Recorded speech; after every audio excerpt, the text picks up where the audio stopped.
Afternoon. Good afternoon, everyone. Hello, Patrick, Molly, and Raylan. Thanks for joining us today. Hi there. We're How are you, Alice? we're here for is everything okay, Patrick? Yeah, go for it. Okay, great. We're here for today's Applichat Healthcare webinar on using stay interviews to engage and retain healthcare staff. My name is Alice Liu, and I'm an account manager with Applichat Healthcare. Applichal recruits nurses for healthcare organizations in the USA and Canada. Our specialty is sourcing passive nurse candidates from outside of the job board, and we screen and engage with every applicant to help healthcare organizations get more nurse hire quickly. If you are interested in learning how we can help with the nurse recruitment, please send a message to Patrick in the chat or on LinkedIn. Today, our speakers are going to discuss an important tool that can help address the critical staff shortage that currently exists in healthcare. Using stay interviews is one way to engage with employees, identify their needs, and hopefully find ways to keep them longer. Now, just before we get started, I'd like to mention a couple things. I invite everyone to join our Nurse Recruitment Secrets Facebook group to share and learn more great ideas regarding nurse recruitment. Also, please subscribe to our monthly Nurse Recruitment Secrets newsletter. We're putting links to both of these resources in the chat. Also, we love it when these webinars are interactive. So please post your questions in the chat at any time during this today's session. Now, I'd like to introduce today's speakers. Patrick Tilley. He is the Chief Operation Officer of Applichat Healthcare. He works with the healthcare organization across the USA and Canada to introduce our services that help find more nurse applicants.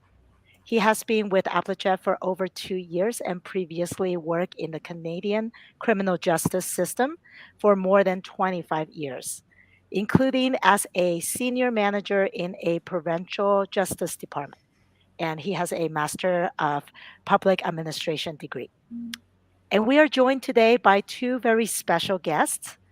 Raylan Douglas is the CEO of Rosalie Counseling and Consulting. Sorry. Um, Raylan has a Rodman Global MBA for Health and Life Sciences and previously worked in government finance and in the healthcare industry.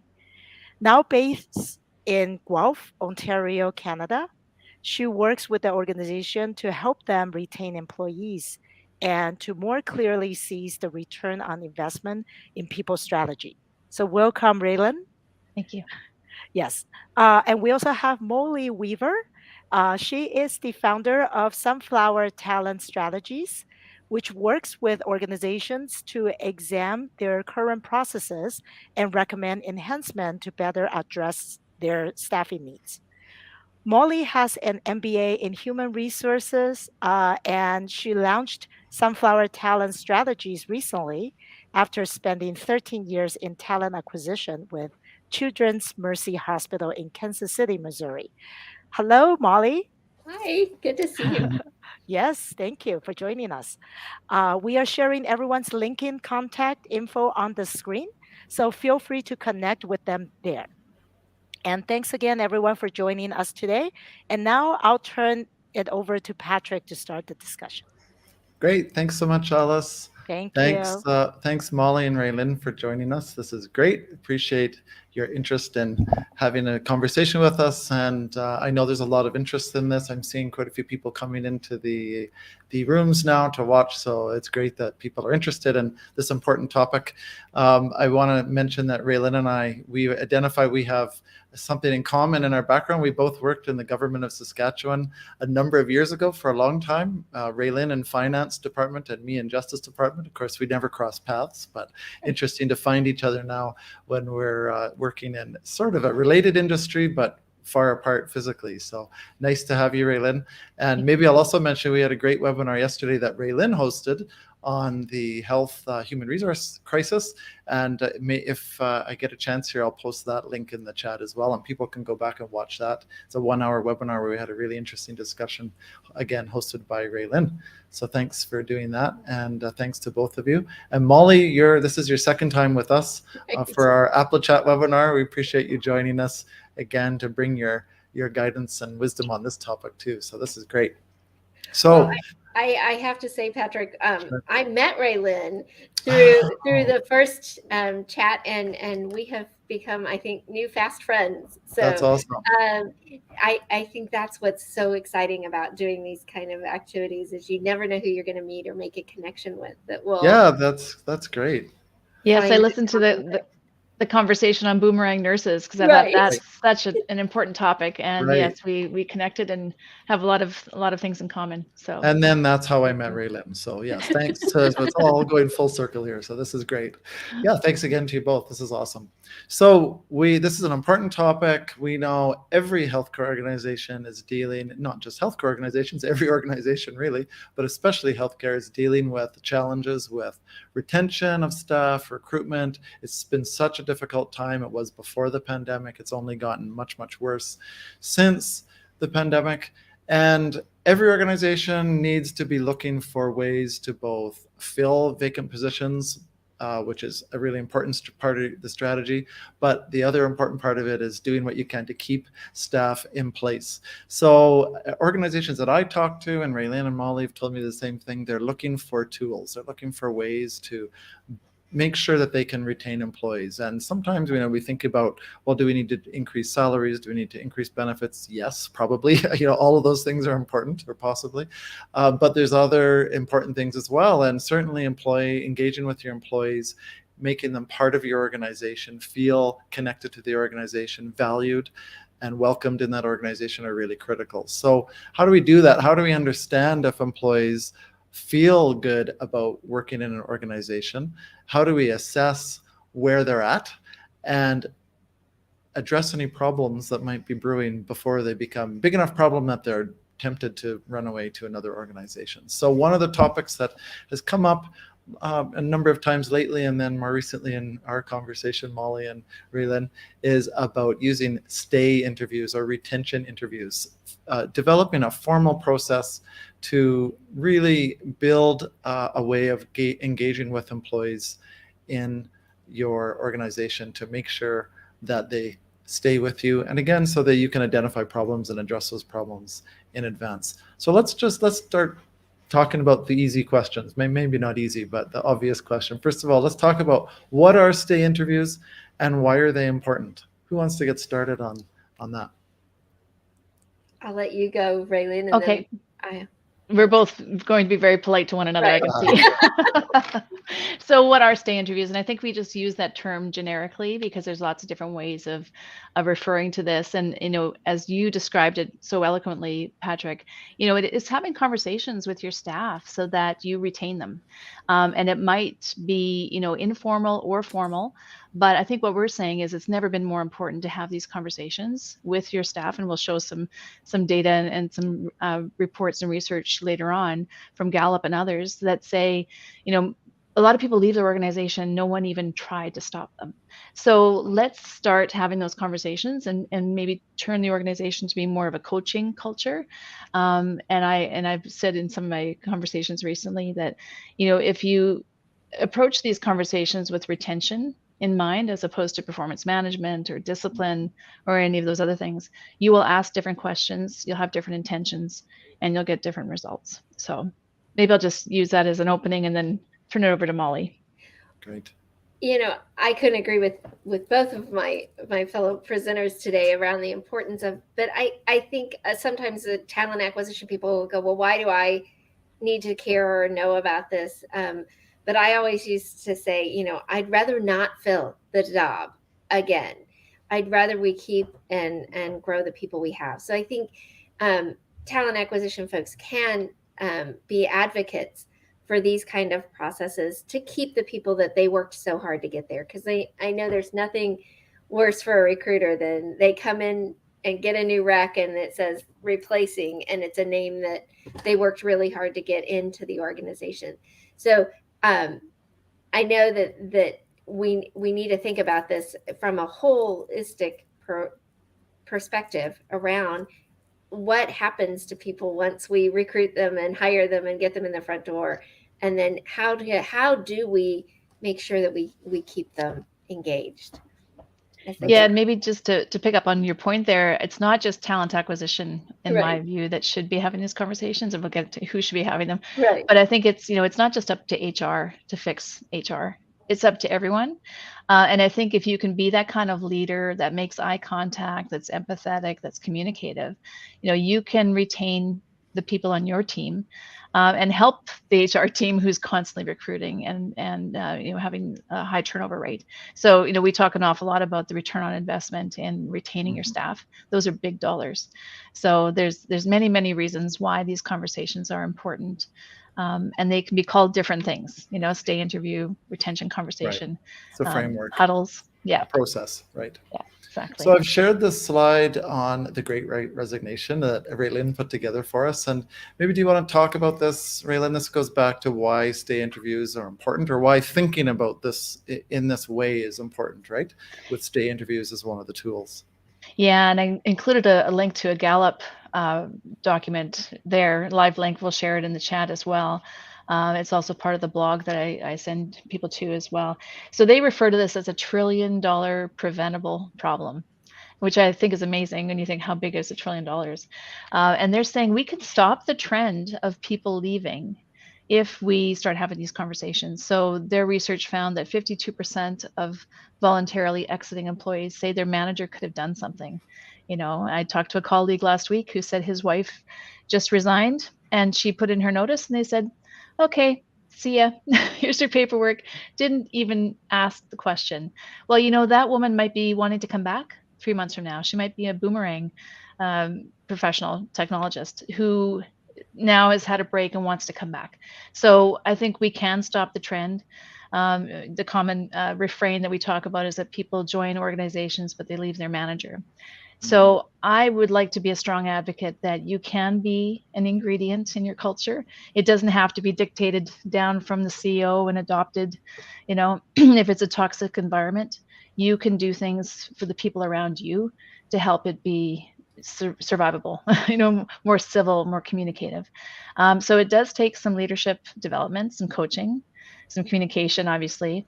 But one of the most important things we can do as leaders is act on feedback. So if we've heard in an employee engagement survey, year after year after year, those usually just sit on the shelf.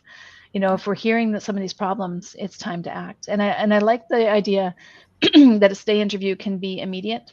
You can do it every week. You can do it informally. You don't have to wait for the formal employee engagement survey. But let's start having these conversations and acting on them. Just one other thing on this slide, I included a link to the Registered Nurses Association of Ontario.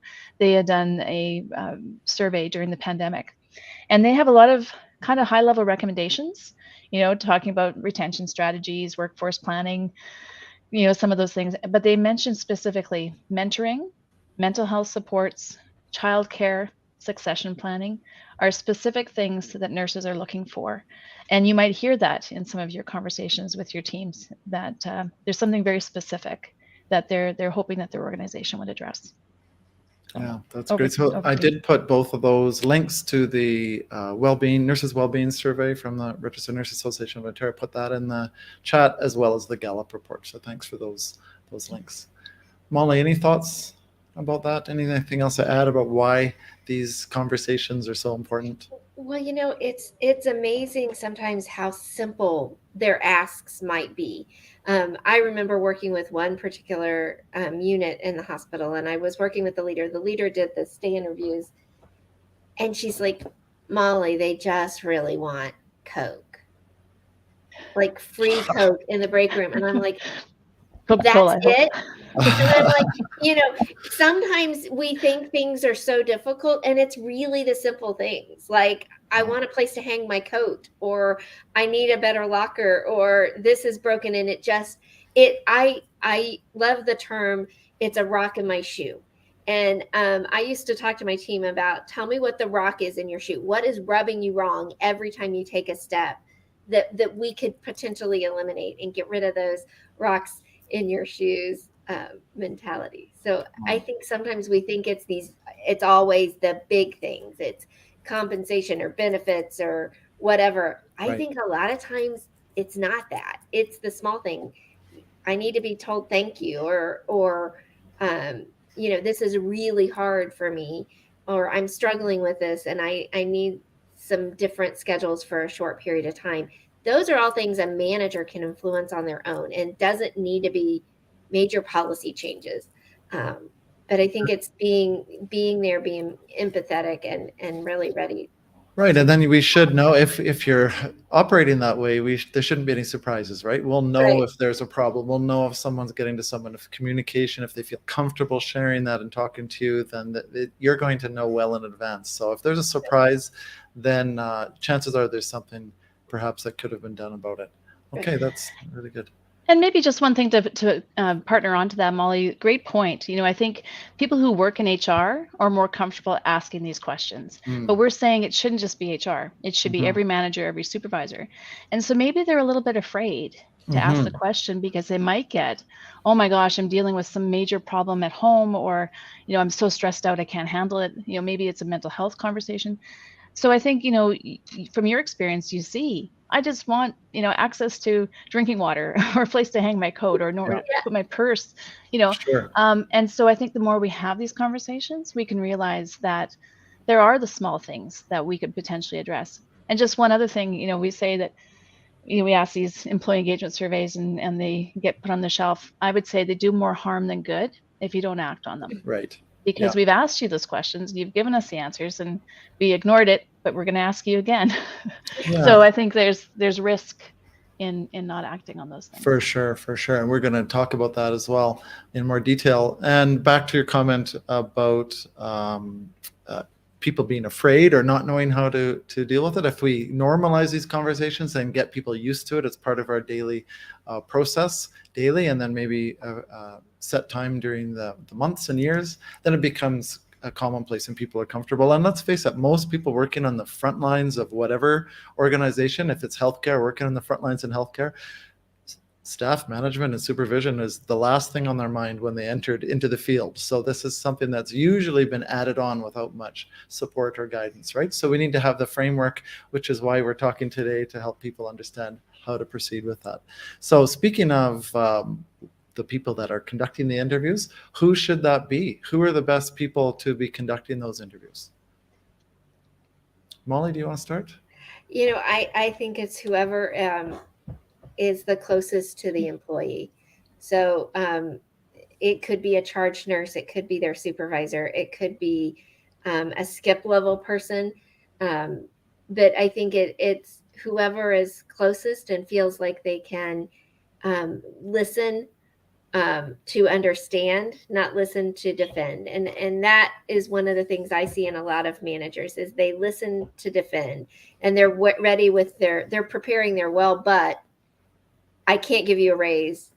They're preparing that in their head instead of just really listening to the employees. So I think that those would be my thing. Is I don't think it matters who it is. I don't think it honestly should be an HR person unless there's something else going on. But I think HR is the advocate, and HR is the conduit for the information back, and HR can help with training and getting people prepared, like Raylan was saying, getting people ready to have these conversations is where I think HR roles land. Okay, great. Raylan? Yeah, and I think that comment from James is right on. We should address that as well. But back to your question, who should do it?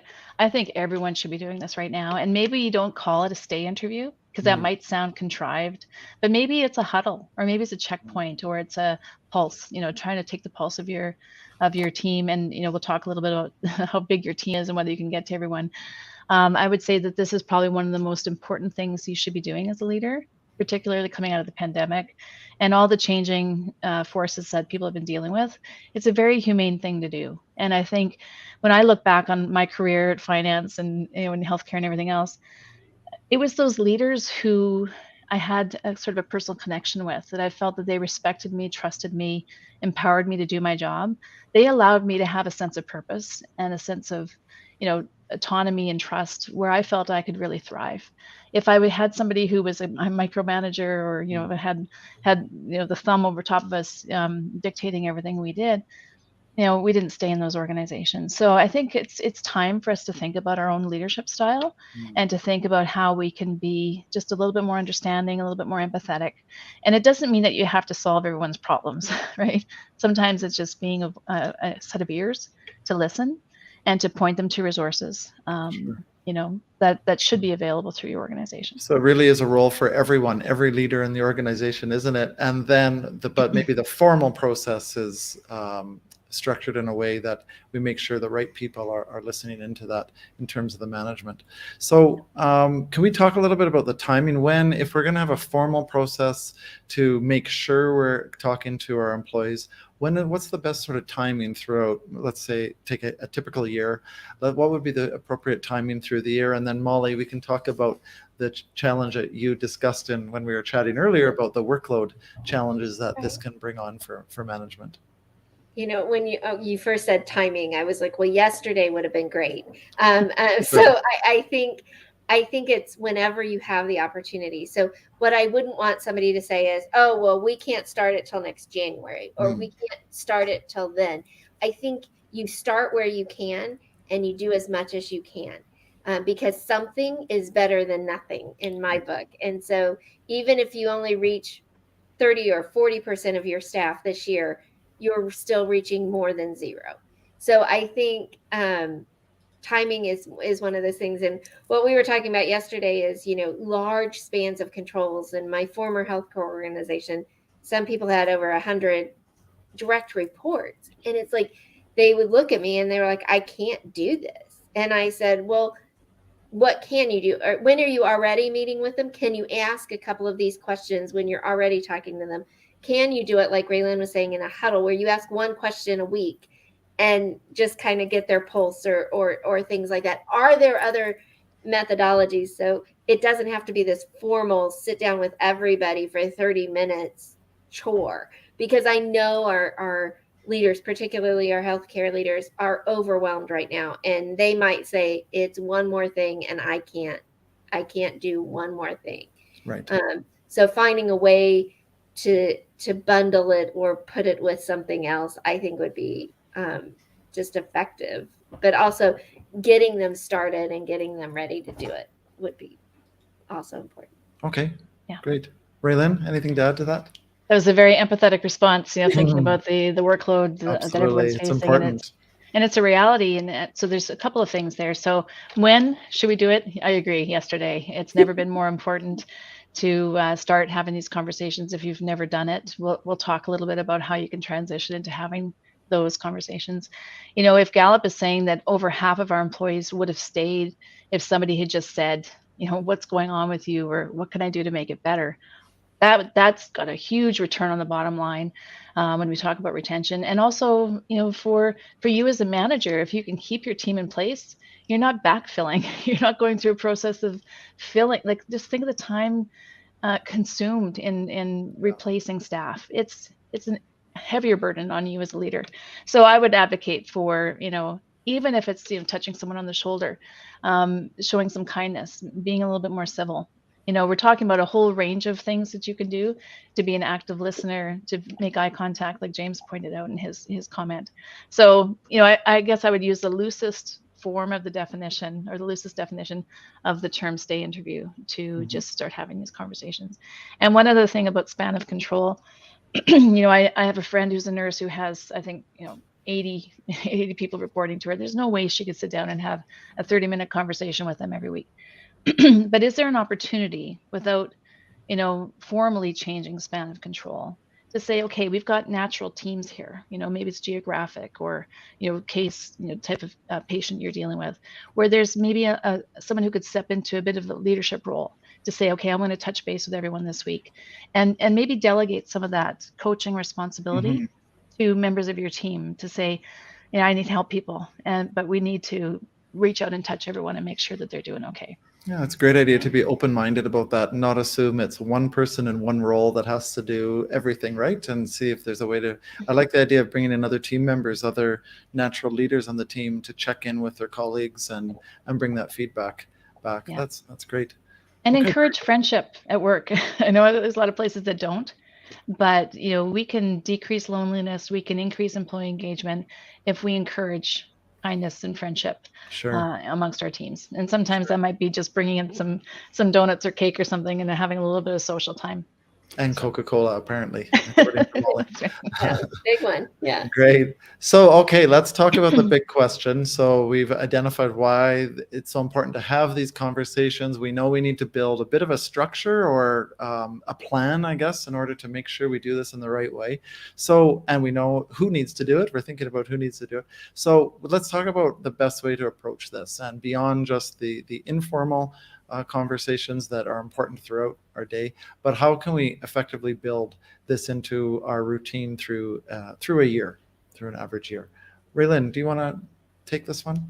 Sure. Yeah, I can start walking through. We've developed a little bit of a tool for people, but I think the first thing you can do as a leader is to prepare yourself and to sort of become self-aware about your leadership style.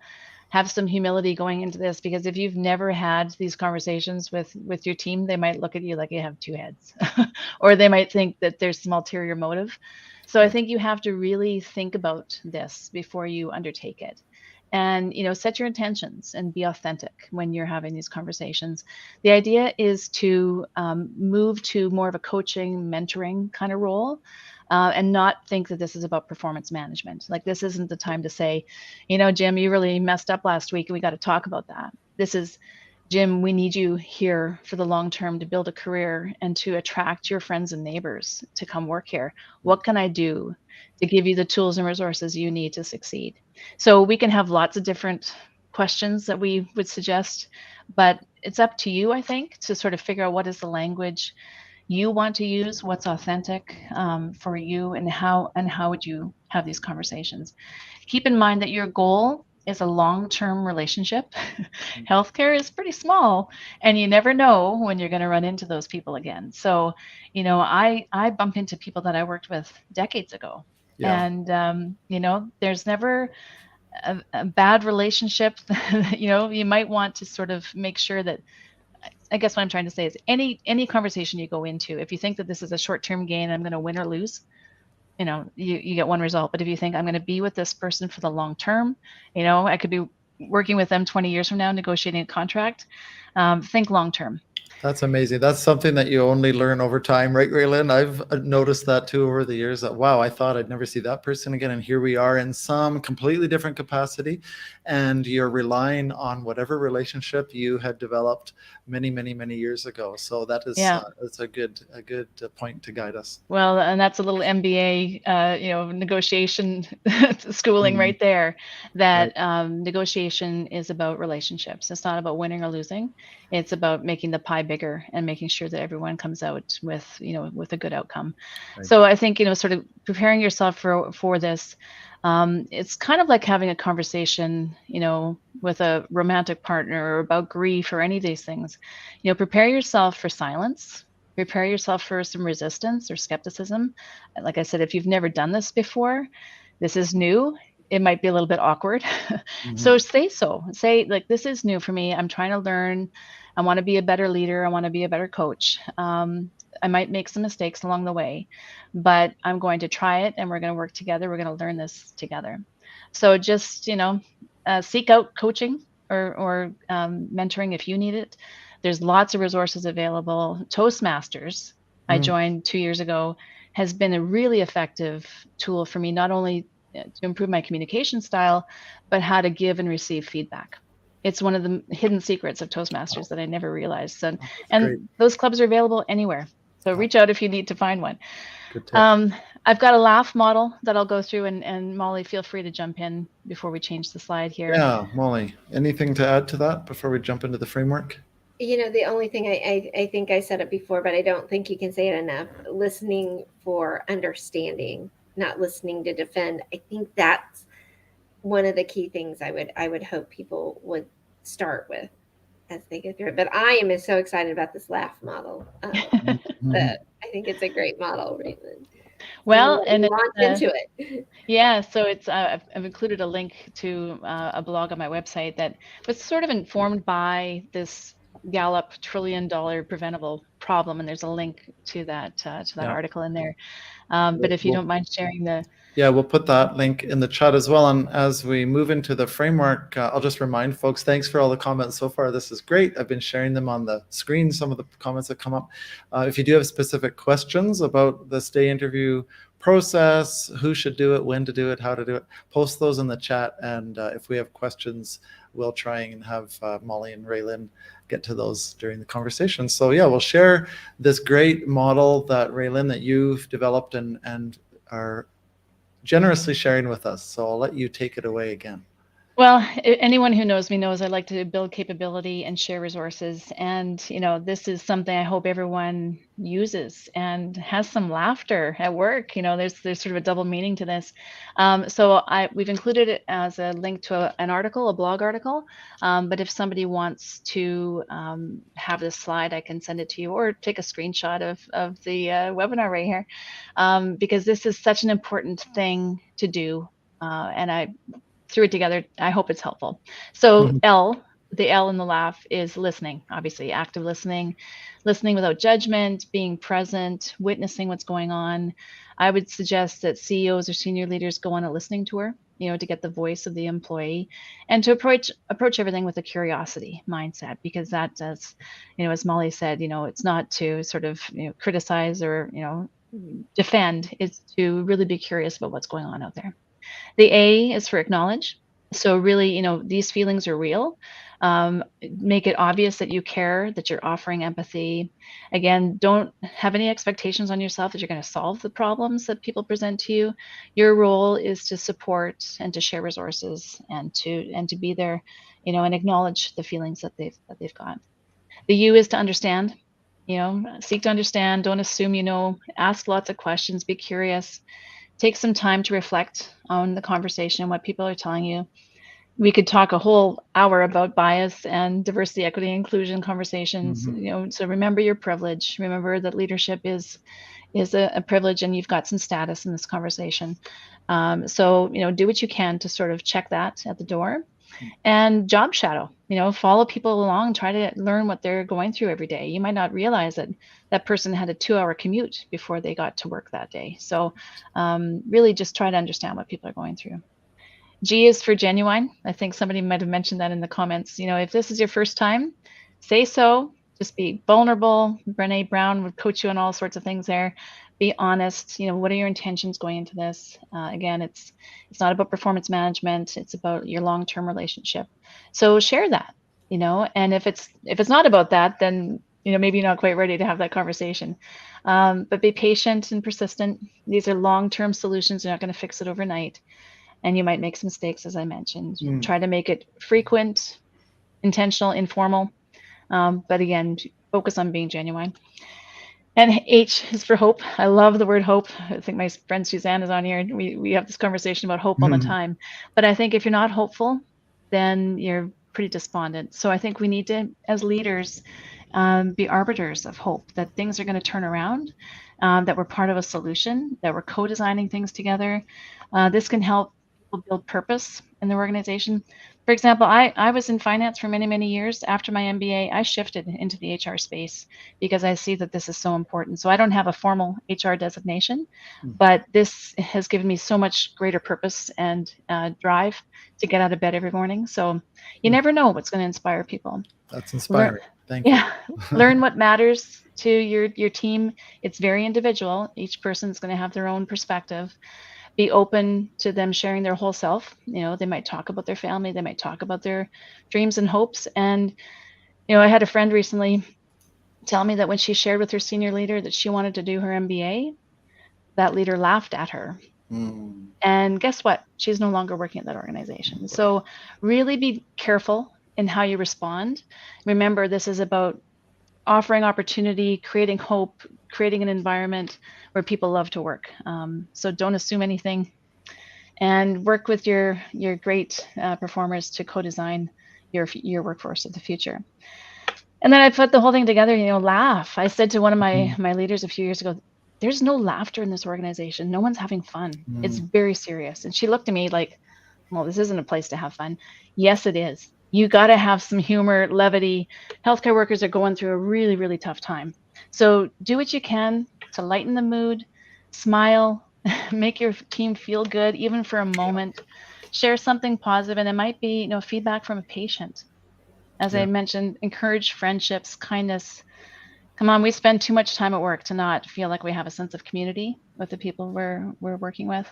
So just do what you can to bring a smile to someone's face. That's great advice. I worked on a team years ago. We had about 10 or 12 of us maybe in the office, and we had a birthday tradition every month. Whoever's birthday it was, the previous birthday brought a cake, and no matter what we were doing, everyone stopped from, every role in the office stopped, and we got together and we celebrated that birthday together. And that was a really fun tradition and really sets the culture, doesn't it?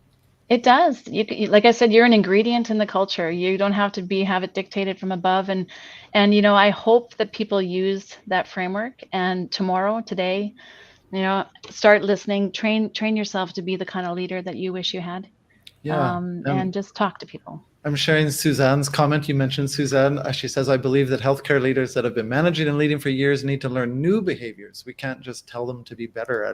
And that's it's true. We need to be open-minded to figuring out how to do things differently, better. Just because I was treated a certain way doesn't mean I should treat my staff a certain way. There's better ways of doing things. We've all learned over time. And this framework is a good example of how we can help people to learn some new behaviors. So Molly, do you have anything to add to when we talk about the process, how to conduct this process through our plan for the year, and then right on the front line when we're delivering this? I think Suzanne's point is so critical, because I do think the newer generations that are coming up and into the workforce just have a different attitude about the work and the way they were treated and the way they expect to be treated. And you cannot manage them like you managed years ago, or they will rebel. So I think you do, as HR professionals, we have to give these people some new tools, some new techniques. And I think Raylan's tool is a great one. It's saying to them, here's a way to get through the hard times.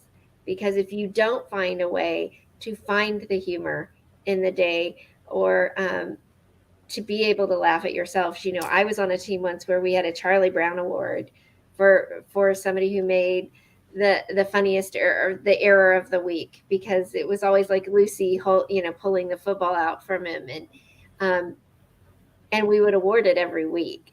I seemed to carry it a while, so I don't know if that says something about me. But I think I was very easy to go, yeah, it was me. I screwed up again, and here's what happened. But I think even if you can find that way to reward failure, is another way of saying we're all going to get through this together. And just to add to that, maybe it's not to reward failure, because I think some people might reject it, but to accept it as human, and to say it's not that big of a deal. So many people who were dismissed after one mistake. Yeah. So maybe they weren't a good fit with that leader, or they screwed up.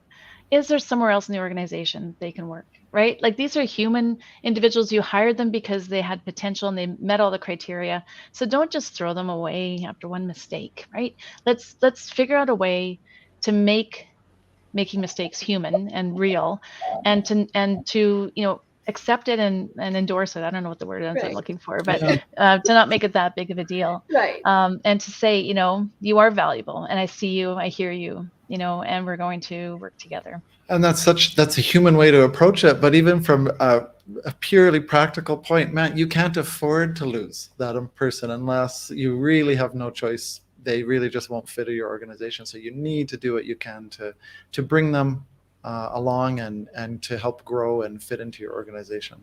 It's good advice too. I know we aren't here to talk about failures, but I will always remember a nurse leader I spoke with who had a young nurse that made a fatal error and came in her office and was very upset. And she said, but let's list all the things you did right today. Wonderful. And turned that very hard conversation around. So I think there are ways, again, it's a technique, it's teaching, it's helping people understand that, one thing, but think of all the things you did right. And let's focus on that instead of the one thing that didn't go so well. Right. So. Yeah, Great. just back to Suzanne's comment.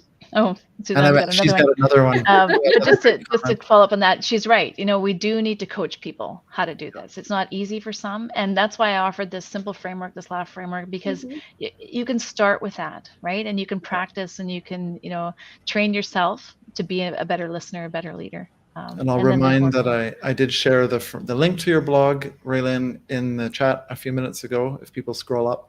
And so the link is there with your laugh framework for stay interviews. And then, of course, people can connect with you or Molly or I after, and we can make sure everyone gets it. But I just wanted to share Suzanne's comment that effective stay interviews give employees a sense of purpose, and they feel they are adding to the success of the organization. So that's a win-win. Absolutely. So on that note, let's talk about, we've done the interview, we've figured out how to implement it. We know who's going to do it. We're getting them done. We're checking them off our list there's the informal process, and then also the more formal process where we've got it built into our structure. But what do we do after we've had the interview and we've gathered all this information? Because as I think it really, and I think it was you that touched on it earlier, there's nothing worse than giving people a chance to have input and then completely ignoring it, right?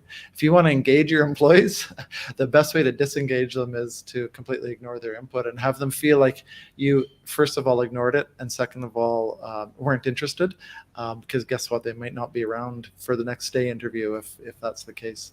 So what should we do after we've had that stay interview, Molly, and when we're collecting that good information? What do we do in the moment and moving on with that information?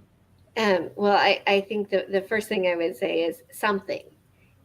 So doing nothing isn't an option. So,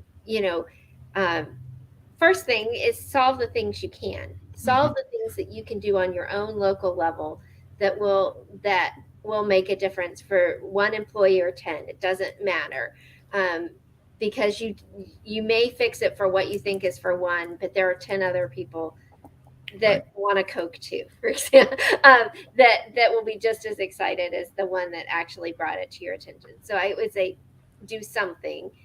And then if it is a larger issue like scheduling flexibility or childcare issues or benefits or compensation, make sure those get bubbled up to the people that need to make the bigger decisions. So I think, and then communicate back with your team. I sent this on, I will let you know when I get back, so that they know that you personally have done everything that you can to influence whatever it is that's bothering them. But I think something is the best answer.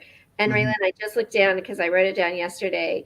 Your intention is retention comment is always what I think is what a stay interview is. So if you are intending to retain them, then you're going to make some changes that will make it work for them. Yeah. Whether it's helping them get a promotion or helping them go back to school or changing their schedule so that they can take care of an elderly parent. There's 1,000 different scenarios, but I guess the short answer I'll go back to is still something. And, so even in a large organization, managers might feel like they have no control to change the benefits or the salary or the schedule or whatever the case may be. But all of this is information that you as a manager, as a leader, can take forward in your organization, right? So, and even if your employees know that you are taking it forward in the organization, well, they'll feel valued on your team. Even if they see that it's a bigger, more challenging, complex problem that isn't going to be addressed overnight, if they feel that you are supporting them, that's going to go a long way to keeping them engaged and happy on your team and hopefully sticking around longer, even if the problem isn't addressed immediately. Raylin, anything to add? Yeah, so many things. There's just lots of things I want to cover there. But I think, first of all, asking the question can be the solution, right? Like you've actually asked how they're feeling. They might go, holy cow, no one's ever asked me how I am, right? So even just having the conversation is a win. I think, obviously you're going to hear different things from different people. So I would take notes because, I want to remember that Patrick said, his dad is suffering with pancreatic cancer, and his dad's name is Joe, and maybe I want to check in with Patrick about his dad, and because details, right? These are human experiences, and Patrick might not expect that I do anything about the fact that his father's ill, but just to know that I hear that, I recognize and acknowledge it, that might be the thing for Patrick. For somebody else, it might be childcare, and as you say, bubble it up where you can, group into themes. Obviously there's compensation, there's perks and benefits, and as you retain your staff, you should be able to get your head above water financially, that you can actually bring forward some of these incentives and bonuses and maybe even salary increases, because your organization is thriving and you're not constantly replacing your staff, right? So there's a model for how you calculate the savings through that intentional retention and be able to create the workforce of the future. And Suzanne and I would love to help you learn more about that if you're interested. But I think you're right, Molly. Do something. Don't just file this away like it's unimportant. This is hugely important to people. And I look back at the moments, in my life where, just coming back from a maternity leave or feeling stressful about the work environment, and having somebody on my team just express an understanding of what that's like, meant the world to me at the time. So I'll just share this comment from Krista. It's back to your comment earlier about the person who said they wanted to take their, was it their MBA, and their manager laughed at them. Certainly, I mean, you have to build an environment where people are supported. And even if it seems like they're really reaching, maybe even overreaching for what you would expect for them, come on, why would you not support them, right? And that's Krista's comment, that how we respond to what our staff share with us is crucial. And then James has shared that it's also about leaders being vulnerable. They need to understand the importance of accepting where they did wrong and be willing to improve. So on this point, I mean, these conversations can be uncomfortable sometimes too, right? If you're truly asking someone, tell me how it's going or not going, you might not always like the answer, right? So what about that? Can we talk about that for a minute? What if you hear, wow, I blew it. I really blew it. That, if you don't mind, I'll go first, Molly, because that was something else I was going to say to your do something. If somebody on your team says, it really bothers me when you come in and you don't say good morning, or you come in through the back door and you leave through the back, whatever. If they tell you something specifically about you, that is a gift.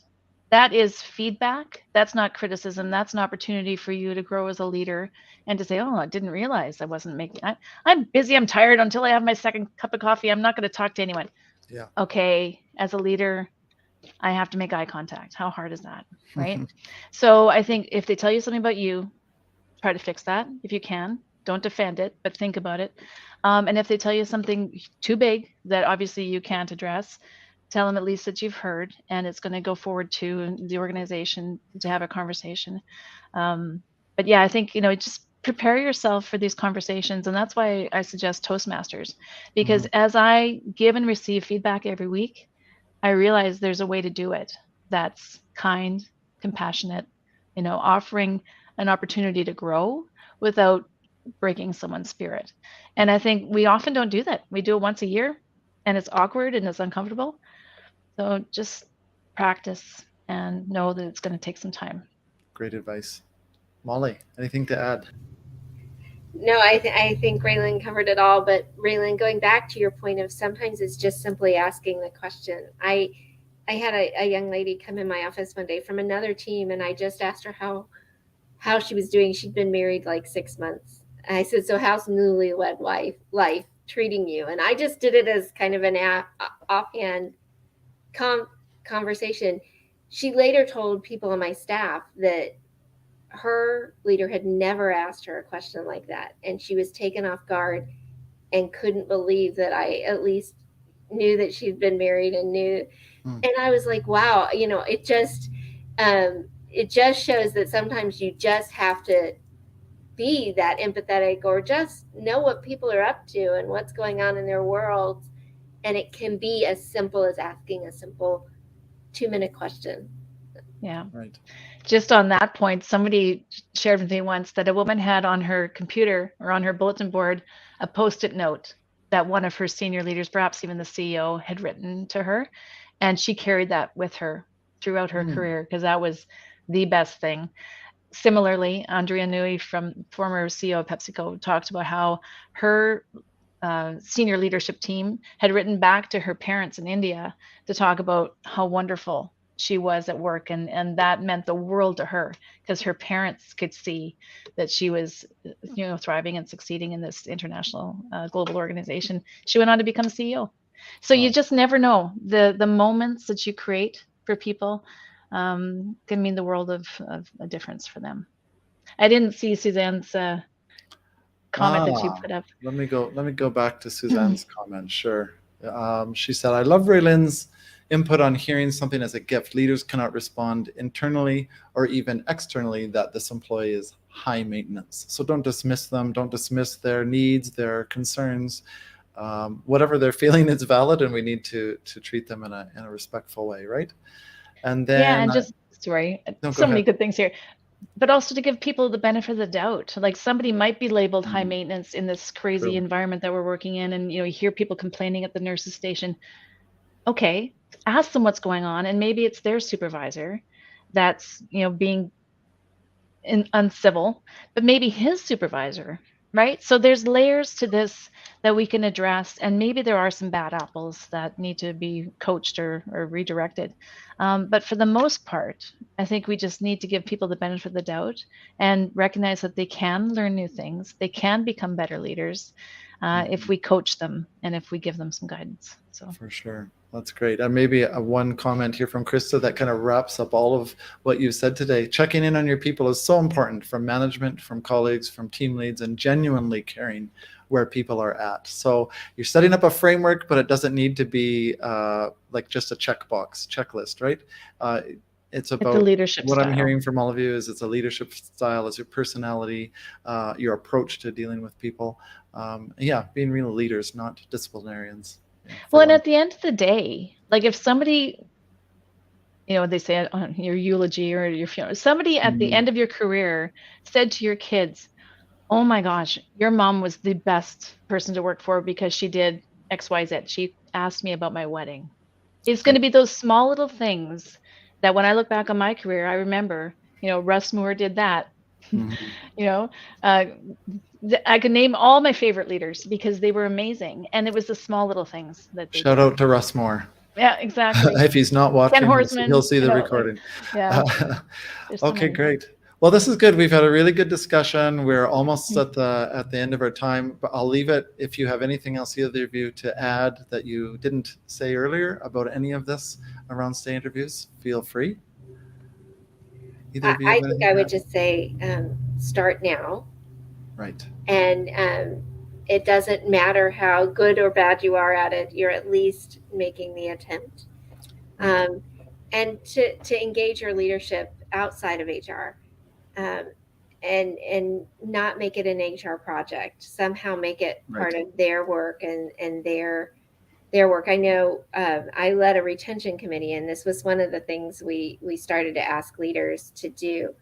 And the people on the committee, I said, you guys have to be the leaders and try it first. And they did, and they came back and they were like, oh my gosh, we're finding out this, and this. And just to go back for 2 seconds to what Raylin was saying about those that are considered high maintenance. I have a theory that those that are considered high maintenance are the ones that are actually talking to you. The rest of them may feel exactly the same way. They're just not saying anything. So I always felt like I should listen to them more because they were probably telling me what they were getting at the water cooler, as well as just what they thought. So yeah, that's great. Okay. Raylin, any last comments? Yeah, I think, call to action is just start having these conversations. They're so important. People have been through such a difficult time. And, all of us as leaders, obviously, if you're attending this, you see this topic as important. So share the framework with others in your organization. Reach out if you need help. Obviously, we want to build a community that's really a caring, supportive community in healthcare across North America. Right. And yeah, we're here to help. So good luck and keep practicing these important conversations. Well, thanks so much. And speaking of reaching out, so I've put Raylin's and Molly's LinkedIn on the screen again. So do reach out to them. They're both available to provide input and have conversations and help you talk further with you about this. Raylin can share with you her framework slides again. It's in the blog post that I shared in this chat a few minutes ago. So reach out to Raylin as well for that. And then again, feel free to reach out to me if you have questions about how we at Applichal Healthcare can help you to source nurses from outside of relying on the job boards. And of course, we host webinars usually every 2 weeks, usually around nurse recruitment or healthcare, HR in general. So reach out to me as well, and I'll make sure you get invitations to our future events. So thanks to Molly and Raylin for your time today. Great information. We really appreciate you bringing your wisdom and sharing that with us. And maybe I'll also say, if anyone else wants to participate as a guest on one of our webinars down the road, reach out to me as well. Let me know if there's a topic you'd like to speak about, and also let me know if there's a topic you'd like to hear about. I'm really interested in hearing both of that feedback as well. Great. Okay, Molly, Raylin, thanks again. And we really appreciate this. And hopefully we'll see you again, and have a great day. You too. Take care. Thanks very much, everyone. Bye-bye.